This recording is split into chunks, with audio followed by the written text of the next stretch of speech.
변복 목사의 아침 묵상 2024년 12월 31일 화요일 아침입니다.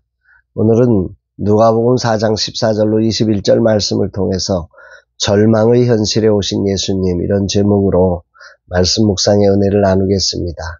무한공항 참사로 숨진 영혼들과 유가족들을 위해 내일까지 작정하며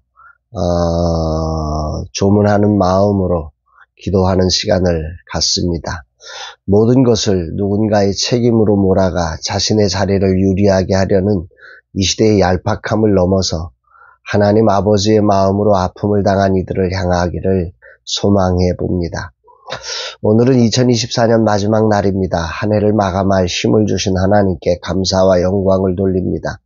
참 많은 위험한 시간들이 있었지만 그 모든 시간을 넘어 한 해를 감사로 넘길 수 있도록 인도하신 하나님의 은혜를 찬양합니다.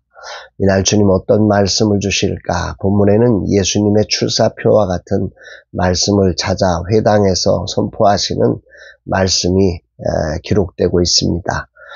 누가복음 4장 18절 19절 주의 성령이 내게 임하셨으니 이는 가난한 자에게 복음을 전하게 하시려고 내게 기름을 부으시고 나를 보내사 포로된 자에게 자유를, 눈먼 자에게 다시 보게 함을 전파하며 눌린 자를 자유롭게 하고 주의 은혜를 전파하게 하려 하심이라 하였더라.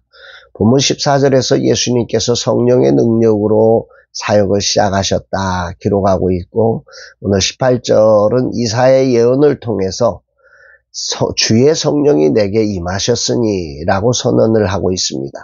이것을 통해 하나님의 나라가 성령의 능력으로 가능하다는 사실을 말씀하고 있음을 주목하게 됩니다.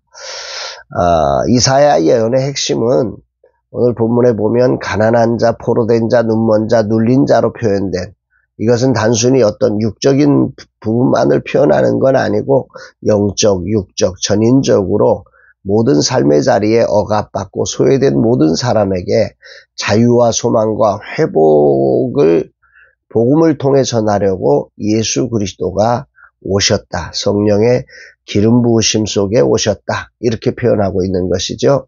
예수님의 오심을 통해 하나님의 통치가, 이 말은 시작되었다는 말이고, 하나님의 구원의 역사가 모든 사람들에게 열려있다. 어떤 갇힘, 어떤 포로됨, 어떤 눈먼 그 상황과 상관없이 모든 사람에게 열렸다, 이렇게 해석할 수 있을 것 같습니다. 실제로 예수님은 그 사역의 초점을 누가복음 5장 32절에서 이렇게 말씀하시죠. 내가 의인을 부르러 온 것이 아니요 죄인을 불러 회개시키러 왔노라. 모든 사람이 죄를 범하였기에 그 죄인을 불러 회개시켜 그들 모두가 다 회복과 하나님의 거룩한 영광 안에 들어갈 수 있도록 하는 것을 위해서 예수님은 오신 것입니다. 예수님은 출사표에서 사역 방향을 말씀하셨고, 이 사역 방향대로 3년의 공생의 사역을 구체적으로 섬기셨음을 우리는 알게 됩니다. 그것을 통해 복음의 능력이 어떻게 포로되고 눌리고 눈먼 자들을 자유케 하셨는지를 그분의 사역은 분명하게 증거로 보여주고 있는 것이죠. 특히 21절 말씀이 오늘 묵상에서 주목됩니다. 예수님은 오늘 너희 귀에 응하였느니라 하셨습니다. 여기 응하였다는 단어는 헬라어 시제로 완료, 수동태, 직설법입니다. 이사야서의 예언이 성취되었으며, 과거에 이사야가 했던 그 예언이 지금 성취되었으며, 이미 과거로부터 성취되었고 그 결과가 현재에 유효하다. 이것이 하나님의 계획과 능력으로 은혜 가운데 시작되어서 이제 성취되었다. 그 은혜로 성취되었다라고 하는 사실을 분명히 하고 있는 단어라는 거죠. 예수님의 사역을 더 나아가서 생각을 해보면, 예수님의 사역은 단순히 예수님 당시만의 사건이나 예수님만이 하실 수 있는 사역이 아니라, 이것은 지금도 유효하고 복음을 품은 그리스도인이라면 누구에게나 일어날 수 있는 하나님의 구원의 사역이다. 이렇게 해석함이 마땅하다는 거지요. 오늘 한 해를 정리하는 이 땅의 현실은 고통에 힘겨운 이들이 많고 복음이 필요한 시대라는 것입니다. 복음은 언제나 현실 속에 존재하는 것이어야 합니다. 이 현실적 상황에 성령의 능력으로 복음이 전파될 때 놀라운 구원을 이루신다. 이것이 바로 예수 그리스도를 통해서 선포된 놀라운 복음입니다. 저는 이 말씀을 믿습니다. 바울은 이렇게 고린도후서 6장 2절에서 선포하지요. 보라 지금은 은혜 받을 만한 때요. 보라 지금은 구원의 날이로다. 예수 그리스도 안에서 은혜의 시대가 열렸고 구원의 길이 열렸다. 사도 바울은 예수 그리스도를 통해서 열린 이 사실을 이렇게 표현했던 것입니다. 그렇다면 한 해의 종착지에서 그리고 생각조차 부담스러운 참사의 현장에서 이 복음은 어떻게 선포되어야 하는가? 이것이 문제입니다. 예수님의 삶이 그 답이지요. 예수님은 복음을 선포하시고 3년의 공생애를 통해 억압받고 눌리고 희망이 없는 곳을 친히 찾아가 만나셨고 함께 하셨음을 묵상케 됩니다. 성경을 살펴보면 예수님께서 의도적으로 찾으신 곳은 모두 아픔이 있는 곳이었음을 묵상하게 됩니다. 요한복음 4장 9절에 보면 사마리아 여자가 이르되 유대인으로서 어찌하여 사마리아 여자인 나에게 물을 달라 하나이까 하니 이는 유대인이 사마리아인과 상종하지 아니하리라. 유대인은 사마리아인과 상종하지도 않았습니다. 그래서 사마리아 땅으로 가지도 않았고요. 만나도 외면했습니다. 그런데 예수님은 친히 이 여인을 찾아 사마리아 땅으로 가셨고 그 상처로 집안에 갇혀있던 여인이 나오는 그 시간 한낮에까지 기다리시면서 그 여인을 만나시고 치료하시고 그래서 이 여인이 예수님을 통해 닫힌 문을 열고 나와 온 동네를 구원하시는 놀라운 하나님의 사람으로 쓰임받게 하셨습니다. 바로 이게 예수 그리스도의 사역인 거지요. 절망과 아픔은 마지막 때면 더 많아질 겁니다.